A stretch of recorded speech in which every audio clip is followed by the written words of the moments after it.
Cedera itu merupakan bagian dari sebuah pelatihan.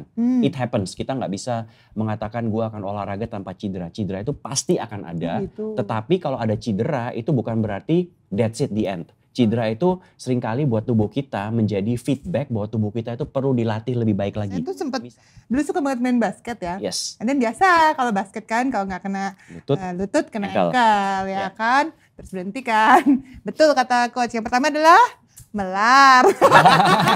Tuing. Tuing ya kan. Yang paling menyebalkan itu adalah memar biasa. Karena nggak bisa diapa-apain. Memar biasa? Jadi misal kalau kita konteks bermain bola ya, misalnya kena tackle, buk di tulang keringnya terus bengkak biru. Ya udah, cuman bisa di es doang, nggak bisa diapa-apain. Nunggu aja gitu. Nunggu aja 3-4 hari sampai sakitnya hilang. Nggak bisa diapa-apakan. Itu memar tuh paling menyebalkan.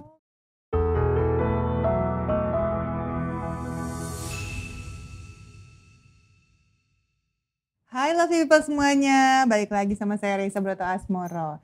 Hari ini saya spesial banget loh. Saya yakin Lovely People semua udah menanti-nanti banget kapan ya seseorang ini hadir di podcast saya. Wah, spesial karena beliau adalah seorang fisioterapis sebenarnya. Ada yang tahu nggak ya kalau dia fisioterapis?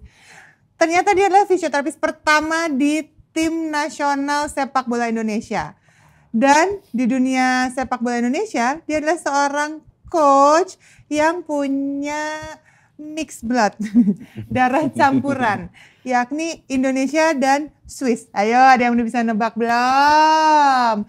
Ya, dia adalah Coach Mathias Iboh. Halo, Hai, Coach. apa kabar? Apa kabar? Luar biasa, terima kasih. Kalau Coach harus gitu ya jawabnya ya. Harus, luar biasa. Luar biasa, excellent. Gitu kan. Saya suka loh ke Swiss, Coach. Negara yang cakep gitu ya. Iya, saya suka banget kalau ke sana. Bisa kali dia ajak kalau. Bisa diatur. Ini kode ya. Emang lahir di sana atau? Lahirnya sebenarnya di Malang, di Jawa Timur. Terus memang sempat tinggal di sana waktu kecil. Terus akhirnya ibu dengan ayah memutuskan untuk pindah lagi ke Indonesia, tinggal di sini, kerja di sini, dan harus di Malang karena kan gunungnya mirip katanya mama gitu ya. Serius? Kita sama-sama Arema dong. Arema, yes. Ternyata banyak kesamaan ya. Arema Gimana dong? Gimana sih? Oke. Ngomong-ngomong berarti pantesan meskipun tampangnya bule gitu ya, Coach Mathias ya. Tapi memang Indonesia kental banget. Jadi dari kecil udah fasih banget bahasa Indonesia pas sekolah di sini. Iya, sekolah di Jawa Timur di Indonesia. Jadi fasihnya Indonesia dengan Jawa malah. Iya ya, malah ya. Masih bisa ngomong Jawa orang? Yo iso. Jawa lah. Iso. Jawanya Jawa ini lagi ya? Medok ya nggak apa-apa, kalau bicara juga bisa gitu. Oh gitu. Wow, ternyata ya. Tapi agak kurang cocok ya dengan bahasanya. Yang pasti nggak akan ditipu ya kalau belanja di pasar gitu kan. Kalau orang ngomong Jawa ngerti berarti. Ngerti. Ya? Oh, Reisa dirasani. Reisa dirasani, wes Jan. Oke. Coach Mathias ini pernah menjadi bagian dari momen-momen penting timnas. Yes. Wah, termasuk orang yang berperan di balik layar. Momen-momen apa aja nih, boleh sharing nggak sih? Ya sebenarnya menarik ya dengan timnas bola kita. Memang waktu itu memang nggak ada rencana untuk kerja di sini. Kebetulan waktu ada libur di Indonesia, libur panjang. Tapi ya one another way ya, memang jalannya udah ke situ, bertemu dengan orang yang tepat, terus mendapatkan tawaran pekerjaan. Ada Alfred Riedel waktu itu sebagai pelatih datang, dan kemudian kita berbicara, cocok, langsung menjadi bagian dari timnas Indonesia di 2010. Nah kalau di belakang layar ya memang bukan hanya fisioterapi saja ya, tapi ada banyak sekali, ada dari sisi nutrisinya ada, dari dokternya juga ada, pelatih fisik ada, dari masurnya juga ada, psikologisnya juga ada. Jadi memang bekerja mempersiapkan pemain-pemain ya. Kalau memang teman-teman di sini kan ngelihatnya apa yang terjadi di lapangan. Kalau kita melihatnya 24 jam siklus yang di luar lapangan, di hotel, tempat latihan, di ruang makan, di bus semua. Nah itu yang memang berperan semua masing-masing saling menguatkan mental teman-teman. Itu yang membentuk seseorang menjadi atlet nih ya. Betul. Membawa nama bangsa nih di lapangan gitu. Ya. Memang backgroundnya coach sendiri ini fisioterapis gitu ya? Betul, saya memang mengambil dari kuliahnya kan memang dari sisi sport fisio ya. Jadi kalau ngambil kuliahnya di Belanda, jadi memang begitu masuk kuliah langsung ditanya ini mau ke arah mana. Nah saya memilih ke arah sport ya. Memang ada yang lainnya seperti fisioterapi untuk orang tua ada, untuk anak ada, untuk hewan juga ada. Tapi saya karena kecintaan saya akan sport, ya saya milih sport sampai S1 dan S2 di sana. sana. Kemudian spesialisasi memang di sport dan rehabilitasi. Sebelum sekarang melanjutkan ke coaching ya. Jadi ya memang dasarnya dari situ. Oh gitu, Ya. memang tertariknya di situ. Justru enggak sebenarnya. Emang? Justru enggak. Kenapa ini nggak sengaja juga kecimpung? Enggak, di situ? jadi memang waktu lulus SMA saya tuh pengen ambil kuliah tuh hubungan internasional, foreign affair. Lumayan jauh. Very different, jauh banget. Tapi memang waktu itu nggak dikasih sama orang tua untuk langsung kuliah setelah SMA. Ya kan ibu bule bilang, lu harus keluar rumah, mandiri dulu. Setahun backpacking, jadi memang backpacking ke Swiss. Dari setahun menjadi 13 tahun nggak pulang. Loh. Tapi Jauh ya? Jauh-jauh, tapi sempat kuliah di sana tahun kedua dari backpacking, mengambil jurusan youth development, jadi bekerja dengan anak-anak muda pada saat itu ya, maksudnya yang dari broken homes, dari yang anak jalanan, jadi ada center di mana kita kerja, terus ya membagikan skill lah atau coaching dari sisi lain ya. Nah di sana karena ada kampusnya, kita juga main bola kan. Nah saya bermain bola aktif di kampus. Nah di kampus itu bertemu dengan seorang fisio. Nah dia mengurus tim ini, tapi kerjaannya ya memberikan pelatihan fisik, mengatasi cedera, memberikan assessment macam-macam. Saya tertarik, ini kok lu bisa kerja kayak gini kan? Nah akhirnya dia bilang, enggak, ini memang kerjaan jadikan hobi. Gue bilang, ya saya cinta olahraga, dia ada kerjaan itu, why not? Nah kemudian dia membantu menolong mencarikan tempat untuk kuliah. Pada saat itu karena itu di Ireland, dia menyarankan untuk ke Belanda. Katanya lebih gampang buat orang Indonesia untuk di Belanda dibandingkan di Irlandia, Inggris ya. Oh akhirnya masuk deh situ. Masuk ke situ. Itu kayaknya emang udah jalannya ya. Memang udah Ketemu jalannya. orang yang tepat lagi. Betul. Dan masuk ke situ. Dan senang melakukannya kan, akhirnya kan masih bisa olahraga sekaligus bekerja. Why not kan? That's the best. Terus kepake juga ilmunya buat Kepake diri juga, sendiri betul. Juga ya. Wah keren.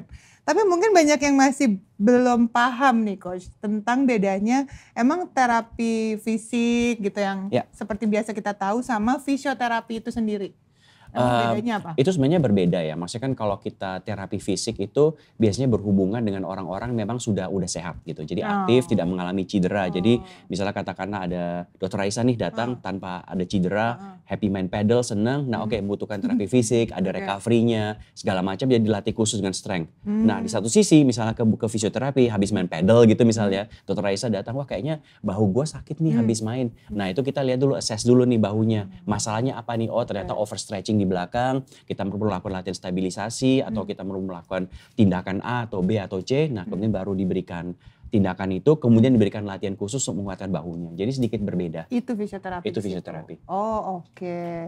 Memang kayaknya masih banyak yang belum paham ya di mana yang apa, bagian ini yang apa, karena banyak yang kemiripan. Mirip, banyak kemiripan ya. Banyak slice di situ ya. Yes. Oke. Berkaitan dengan bekerja di dalam atau di balik layar dengan timnas nih gitu ya.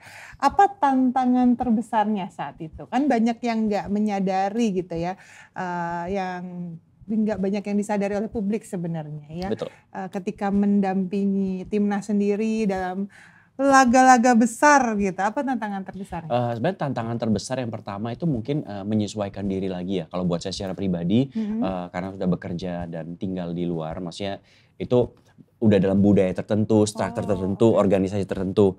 Nah begitu kembali ke sini, ini Indonesia kan memiliki budaya baru lagi ya. Buat saya readjustment-nya nggak besar, cuman dari sisi teamwork-nya misalnya dan membawa sesuatu yang baru kepada tim. Nah kan sebelumnya kan memang sudah ada fisioterapi di Indonesia, sudah ada timnya, tetapi cara bekerjanya mungkin berbeda. Nah karena saya kebetulan dengan Coach Alfred pada saat itu, dia menginginkan kita harus menggunakan protokol ini. Nah kemudian kita menerapkan sebuah pengetahuan baru, menerapkan sebuah ilmu baru, pendekatan baru kepada pemain, di mana ketika pemain cedera itu jangan dirawat secara pasif, justru harus diaktifkan melalui gym, melalui latihan terpisah di lapangan. Nah itu tantangan terbesar karena banyak yang belum mengerti dan memahami.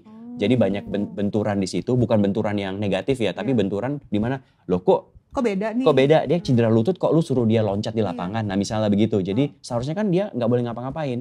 Nah enggak, kita harus menjelaskan bahwa sebenarnya itu justru membantu memulihkan dia. Jadi tantangan terbesar memang di awalnya adalah bagaimana menjelaskan profesinya kepada teman-teman yang ada. Karena ilmu kan memang selalu berkembang ya. Betul. Sampai jadi, sekarang pun begitu. Beda-beda pasti pendekatannya. Correct.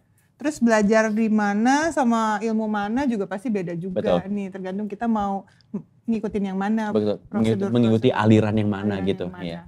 saya yakin pasti banyak juga nih yang semuanya pasti bagus. Betul, gitu betul. Kan tinggal kita ngikutin yang mana, kita percaya yang mana, ditekunin yang mana gitu. Betul. Dan sebenarnya nggak ada yang salah juga selama kan yang maksudnya katakanlah kliennya mendapat pertolongan terus sembuh kan tujuannya di situ. Tujuannya di situ.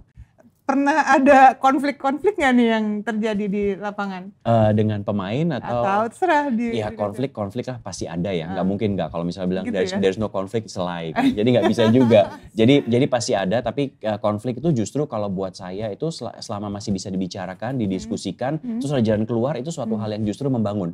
Jadi mempererat juga antara teamwork kalau kita ada kalau semua baik-baik aja teamworknya justru malah jadi ya udah kendor. Tapi kalau misalnya ada konflik dan itu bisa diselesaikan justru kita antara komunikasi satu dengan lainnya menjadi semakin erat dan semakin percaya. Oh lu bisa handle ini, oh cara lu seperti gitu handle-nya. Oke kita bisa selesaikan nih, oke great. Kita on the good term, nah kita bisa lakukan bersama. Jadi upgrade gitu rasanya. Betul. Pertemanannya ya. Kalau secara pribadi nih Coach, share dong ada gak sih kayak persiapan yang harus dilakukan nih sama Coach? Misalnya setiap kali mau memulai suatu pertandingan gitu tuh apa aja? Kalau pada saat itu sebelum pertandingan sih saya pasti cukur rambut dulu ya. Apa gitu ya? Kayaknya begitu banyak gaya rambut mulai dikontrol lah. Serius? Kenapa mungkin biar ganteng kah? Enggak tahu. Kayaknya kayak apa namanya ritual aja kayak gitu. Tapi salah satunya kemudian biasanya ya mempersiapkan malam sebelumnya itu udah semua udah rapi. Kemudian satu nih, selalu makan double cheeseburger. What? Selalu makan double cheeseburger. Emang boleh ya? Ya gimana ya? Ternyata cheating day-nya kan sebelum pertandingan. Makan double cheeseburger. I don't know why, tapi itu kayaknya memberikan feeling ekstra terus jadi relax gitu. Oh iya, itu menurunkan stres levelnya dengan itu ya?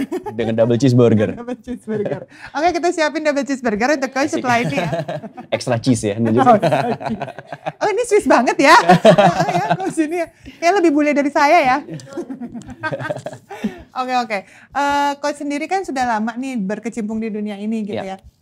Ada tips atau wejangan khusus nggak sih yang sering di advice gitu ya ke pemain kah atau ke orang untuk mengurangi cedera gitu? Nah ini penting. Jadi kalau buat saya sih kalau teman-teman yang cedera itu merupakan bagian dari sebuah pelatihan. It happens. Kita nggak bisa mengatakan gue akan olahraga tanpa cedera. Cedera itu pasti akan ada. Tetapi kalau ada cedera itu bukan berarti that's it the end. Cedera itu seringkali buat tubuh kita menjadi feedback bahwa tubuh kita itu perlu dilatih lebih baik lagi. Misalnya nih, kita main pedal ya, kita pakai pedal aja, main pedal, kita mukul, aduh baunya nggak kena nih. Terus bilang, aduh kenapa bau gue cedera, wah pedalnya, mukulnya salah nih, nggak bagus. Tapi ternyata bukan, ternyata belum kuat latihan strength-nya, stabilisasinya belum bagus. Jadi kita berarti gue harus take one step back ke gym, gue harus latihan strength nih, main upper body misalnya yang sesuai dengan pedal, banyak gerakan di atas kita latih. Nah itu kita latih dan itu kemudian akan menyembuhkan cederanya. Jadi itu merupakan feedback bahwa tubuh kita itu memerlukan latihan ekstra lagi. Kemudian kedepannya lagi lututnya. Nah itu bukan lagi masalah lututnya lagi. Oh ternyata memang lututnya, quadricepsnya ini perlu dikuatkan lagi atau pergerakan persendiannya kurang bagus. Jadi cedera itu bukan the end tapi justru feedback yang positif untuk tubuh bahwa kita justru harus semakin berlatih. Ya gitu. Itu selalu katakan pada orang. Jadi jangan berhenti. Soalnya rata-rata wah cedera terus berhenti 3 bulan. Gitu. Terus gak ngapa-ngapain, sakitnya hilang. Tapi pada saat 3 bulan berakhir ini, begitu mulai lagi kan staminanya turun, ototnya berkurang, badannya melar, terus begitu bergerak engap. Nah ini kemudian malah bete lagi, wah ini kok gimana kok belum beres. Ya kan 3 bulan gak olahraga. Jadi tetap bergerak. Harus ya? Harus. Dan tipsnya pasti ada tuh ya, gerakannya harus kayak gimana. Kalau udah cedera itu kan ada ya. Makanya harus konsul harusnya. Harus konsul, itu penting banget konsul. Buat teman-teman yang gak suka konsul, kalaupun harus konsul, ngambillah sekali aja ngomong dengan profesional, minta pendapat, advice. Kalau setelah itu ingin melakukan sendiri, it's okay. Tapi yang penting udah ditentukan jalannya ke arah mana. Jangan main browsing sendiri, terus melihat dari sosial media, terus wah katanya ini bagus. Tapi kan itu hanya 2 menit info. Mendingan ngomong dengan orang, dapat konsultasi, dapat strateginya, begitu. Itu penting sekali. Itu penting banget ke profesional. Harusnya saya konsul dulu sih sama coach sih. Saya tuh sempet dulu suka banget main basket ya. Yes. Dan biasa kalau basket kan kalau nggak kena lutut kena ankle ya kan. Terus berhenti kan. Betul kata coach. Yang pertama adalah melar. Tuing ya kan. Ketemu padel lagi seneng ya kan. Tapi bener staminanya diturun. Udah ya jadi beda banget lah Iya. sama dulu gitu. Jadi kalau kita sebenarnya berarti harus konsultasi karena setiap kali kita mau mulai olahraga lagi, untuk memperbaiki cedera itu kita harus benar-benar dilihat Detail detail. ya. Apakah itu kena ototnya, ligamennya atau Betul. apa? Ototnya, tulangnya, pergerakannya. Jadi sebenarnya yang penting kalau dari sisi kalau textbooknya ya, yang pertama itu kita cek pergerakannya, pergerakan sendi ya. Ini saya contohin tangannya paling gampang. Persendian ini kalau misalnya lengan ini dari siku kan dia bergeraknya dari lurus bisa nyentuh bahu. Ini pergerakan normal. Nah kita cek ini bergerak normal atau enggak. Tapi kalau misalnya kita bergerak terus tiba-tiba sampai sini, ini kan kurang nih. Dia kurang. Nah ini artinya di sini berarti pergerakannya kurang bagus. Nah ini harus dibereskan dulu pergerakannya. Begitu pergerakannya beres, baru kemudian kita melatih strength-nya. Karena kalau pergerakan nggak beres, kita latihan strength, dia akan compensate ke bagian lain tambah cedera. Jadi mobilisasi dulu, baru kemudian strength. Itu paling simpel untuk dilakukan. Kalau ada yang pengen konsul nih ke Coach Matias, kemana nih kita bisa konsul? Kalau paling gampangnya sih mungkin DM di IG aja dulu ya. Boleh disebutin IG-nya? Matias Ibo. Nah. MATIASIBO. Oke, langsung tanya aja dulu ke situ ya. Ini saya ada mau ingin konsultasi nih, langsung kontak aja dulu. Coach Matias, cedera apa nih yang paling parah yang pernah ditangani? Ada memorable? Paling menyebalkan sebenarnya dua. Yang pertama, yang paling menyebalkan itu adalah memar biasa. Karena nggak bisa diapa-apain. Memar biasa? Jadi misalnya kalau kita konteks bermain bola ya, misalnya kena tackle, di tulang teringnya terus bengkak biru. Ya udah cuman bisa di es doang, nggak bisa diapa-apain. Nunggu aja gitu. Nunggu aja 3-4 hari sampai sakitnya hilang. Nggak bisa diapa-apakan. Itu memar tuh paling menyebalkan. Gitu ya udah. Karena pembuluh darah pecah gitu ya. Iya, pembuluh darahnya pecah, ototnya rusak. Ya udah mendingan sekaligus aja ACL-nya putus gitu 9 bulan rehabilitasi. Enggak juga, jangan ya. 9 bulan ya. Tapi kalau yang salah satu yang memorable itu adalah ya jangan memorable, kasihan juga ya. Itu waktu kita bertanding di 2011 atau 2012 harus cross check ini. Itu di turnamen Al Nakbah, kita main di Palestina waktu itu. Kita bermain bermain antar negara ya. Nah kita memang menjadi juara 3 dengan timnas. Tapi pada saat itu di semifinal kiper kita dia itu berbenturan dengan pemain lawan. Jadi sebenarnya ini 50-50, nggak ada yang salah. Dia ingin tip bola. Strikernya pengen bikin gol, jadi strikernya datang dan kaki stretch out, jadi kepala ketemu pool. Bolong dong. Asik banget tuh. Jadi begitu dia kena kan jatuh kan kalau memang peraturan regulasi football kalau ada benturan kepala pertandingan stop. Dan boleh mengambil waktu sebanyak mungkin kan. Nah udah saya masuk ke lapangan dan dokternya. Nah pertama yang kipernya bilang bagian kiri saya nggak kerasa kesemutan. Nah, itu kan begitu ngomong bagian kiri mati nggak kerasa kesemutan tuh kan pikiran pertama kan langsung aduh leher patah. Mau nggak itu pikiran pertama aduh leher patah di mana nih. Nah berarti kan posisinya kalau misalnya jatuh ya ini penting banget kalau misalnya ada benturan cedera segala macam jatuh jangan langsung main angkat, cek dulu dulu karena kalau misalnya kita angkat katakan ada sesuatu yang salah terus kita dengar kerak. Nah itu bahaya sekali. Jadi cek dulu nih masalahnya apa. Biasanya kalau kita lihat sekarang olahraga kadang-kadang jatuh langsung digotong keluar segala macam. Ya kecelakaan lalu lintas jauh dari sepeda motor digotong rame-rame. Justru masalahnya itu pada saat digotong bukan pada saat dia jatuh kan. Nah dengan bola waktu di sini kita bilang ya kita cek dulu nih pelan-pelan kepalanya. Kok di sini nggak ada satu nggak ada darah, nggak ada yang bengkak, nggak ada keluar cairan. Jadi oke ini good. Tapi kan ada sesuatu nih. Nah begitu dicek di kepalanya, begitu pegang kepalanya di bagian tengah sini tiba-tiba jempol ini masuk pluk ke bawah. Bolong. Jadi rupanya pull dari sepatu itu masuk bener. Jadi ada patah jadi di kepalanya gitu. Ya udah mau gimana lagi harus ditransport ke rumah sakit pada saat itu di Palestina. Jadi dan beruntungnya pada saat itu ada seorang dokter Jerman ahli spesialis kepala sedang memberikan lecture di rumah sakit itu. Jadi dia bilang it's a piece of cake dia bilang. Dia betulkan dan itu memang hanya 1-2 mm dari otaknya. Kalau itu menyentuh otaknya ya kalau kena otaknya mungkin perkara lain ya. Jadi itu 1-2 mm ya akhirnya memang dibetulkan. 2-3 tahun kemudian dia tetap bermain dengan apa helm. Betul. Jadi ya dia sampai sekarang masih aktif bermain bagus. Very good, rehabilitasi juga sangat bagus. Tapi itu salah satu yang memorable yang bikin deg-degan juga karena pastilah. Kalau kita mengawasi teman-teman yang bermain bola cedera itu happens. Benturan itu terjadi tapi selama masih aman dan bisa dikendalikan, oke. Kalau mereka kena sesuatu terus kita nggak bisa ngapa-ngapain, mereka misalnya cacat atau apa, itu kan kita kan kayak aduh ikut sedih gitu. Jadi kita ya bersyukur lah, maksudnya sampai saat ini, sampai saya bekerja ini belum ada yang aneh-aneh terjadi, dan semoga sampai kedepannya gitu juga, aman-aman gitu. terus ya. Betul. Semoga ya. Yes. Yang penting kunci pertamanya jangan panik. Jangan panik, itu penting banget, nggak boleh panik. Jangan panik, jadi tetap bisa berpikir jernih gitu Betul. ya. Dan tadi coach sudah bilang pokoknya setiap kali melihat ada kegawat daruratan jangan dipindahin. Dilihat Biarkan dulu tergeletak. RW-nya tetap Correct. bisa terbuka gitu kan ya. Terus Dan kita harus ribut, ngajak dia ngomong, kita harus dapatkan respon. Jadi tanya apa aja yang muncul lah. Kalau selama mereka masih bisa respons, itu bagus. Kalau kita diem, nggak respons, justru mereka bisa pingsan. Jadi kalau kita ajak ngomong tuh untuk kognitifnya juga bagus. Mereka masih sadar gitu ya. Oke. Wah, seru banget ya ceritanya. Pasti banyak nih pengalaman-pengalaman coachnya ya di dunia olahraga, timnas dan lain sebagainya. Oke, coach, gimana nih memaknai peran seorang fisioterapi sendiri nih ya dalam membentuk mental dan fisiknya atlet nih, bukan hanya saat cedera dong ya, berarti kan dalam setiap hari menangani mereka, apalagi mereka kan pasti juga punya persiapan, punya kecemasan sendiri gitu menghadapi berbagai pertandingan gitu, gimana? Sebenarnya kalau melihat dari sisi mereka ya, satu hal yang sangat saya sangat-sangat hargai atau sangat respect dari seorang atlet adalah kedisiplinan mereka dalam melakukan sesuatu, keseriusan mereka dalam berlatih.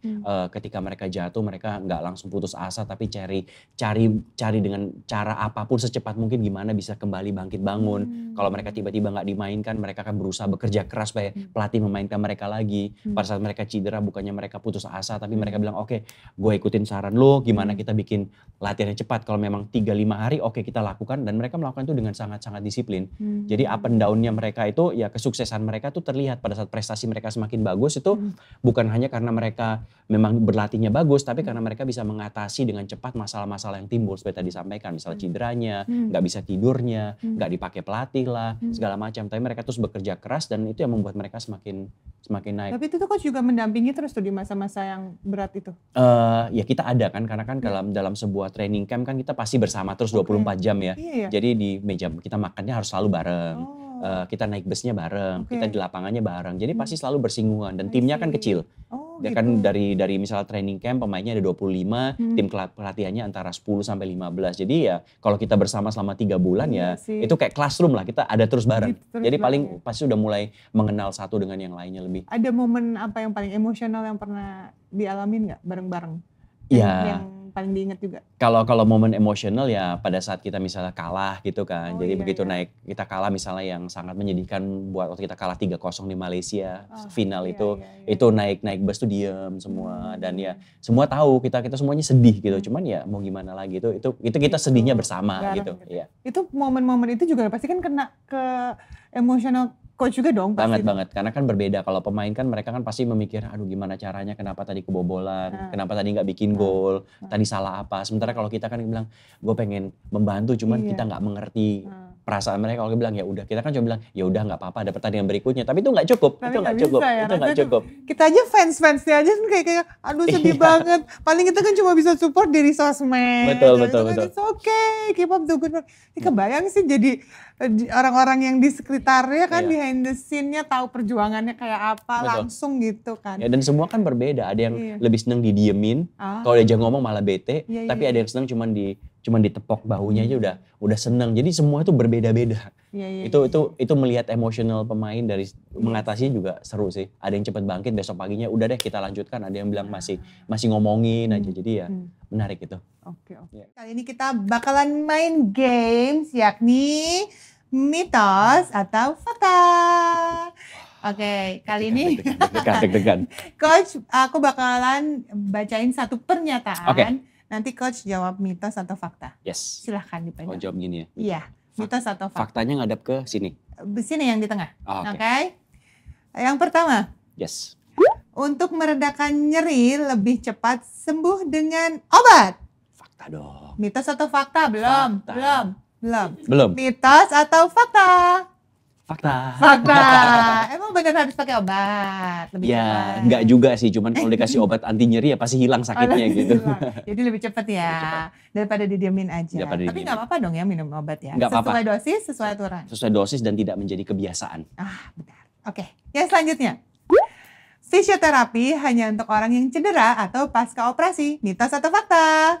Mitos. Mitos. Kenapa mitos? Karena kan fisioterapi kan kita juga melakukan assessment. Jadi kalau misalnya ada orang yang berolahraga, mereka datang konsultasi terlebih dahulu, gue ingin main pedal atau main bola, latihan apa nih yang harus dilakukan supaya bisa meminimalisasi dari cedera. Ada assessment tubuh juga dan itu kan nggak ada sakitnya. Nggak perlu sakit, jadi bisa juga. Ya. Oke, nextnya. Fisioterapi hasilnya instan, bikin penyakit kambuh lagi. Mitos atau fakta? Mitos. Mitos. Yes. Enggak dong ya? Enggak dong, pasti kan setelah di-assess, diberikan treatment yang tepat, diberikan latihan yang baik, ya kita harapkan akan hilang beneran. Iya. Kecuali kita pengen dapat cuan ya kita bikin sakit terus Jangan aja. dong, Bos. Jangan, nggak boleh ya. Jangan ya. Jadi jangan kambuh lagi dong ya. Yes.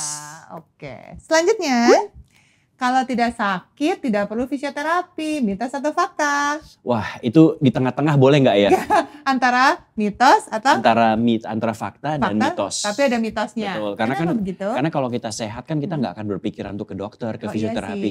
Jadi nggak nyampe aja ke sana gitu. Jadi tapi kalau misalnya sekali-sekali ingin untuk konsultasi ya boleh. Boleh, begitu. Ya. boleh aja. Karena ternyata kadang-kadang mungkin kita nggak kerasa sakit, ternyata kok beneran ada yang perlu di fisioterapi. Betul. Bisa aja. Yes. ya Terutama kan? postur tubuh kayak gitu Postur, ya. bahunya ternyata miring, ya kan? Yes. Atau lehernya miring. Saya tuh pernah di-assess. Yuk lurus badannya, ternyata miring semua. Miring semua. sebadan. Ternyata harus fisioterapi. Bisa aja. Oke. Fisioterapi bisa dilakukan sendiri di rumah tanpa bantuan profesional. Mitos Wah, atau fakta? kalau itu sih mitos jawabannya pasti. Karena kita tetap memerlukan orang untuk melakukan evaluasi terhadap kita. Kalau kita melihat diri kita sendiri mungkin udah tahu banyak, tapi kadang-kadang kita memerlukan orang untuk membantu mengerjakannya. Seperti gitu. Ya. Dan nggak bisa sendiri. juga dinilai sendiri Nggak kan bisa. ya. Kayak ini janjian otot, belum tentu. Dan nggak bisa assess sendiri juga kan? Nggak bisa Iya. kan, butuh bantuan orang. Yes. Ya. Dan bantuan orangnya itu adalah profesional. Correct. Oke, yang terakhir. Fisioterapi itu sama dengan pijat. Mitos atau fakta? Mitos. Nggak bisa. Masih banyak yang menyamakan loh. Betul, itu memang betul karena memang dari sisi treatment dari fisioterapi banyak sekali yang berhubungan dengan misalnya releasing muscle. Tapi Ya, releasing muscle dari versi fisio dan tukang pijit kan beda. Kalau fisioterapi lebih terarah ke arah mana, misalnya neck pain ya udah kita bekerja dengan otot lehernya saja dan dibereskan, ditambah latihan lain. Tapi kalau tukang pijit kan ya udah massage saja seluruh tubuh, membuat relaksasi dan tanpa ada assessmentnya juga. Jadi berbeda sekali. Iya, dan mungkin pelajaran anatominya juga nggak detail ya, tolong Iya, ya. betul. Ya kan?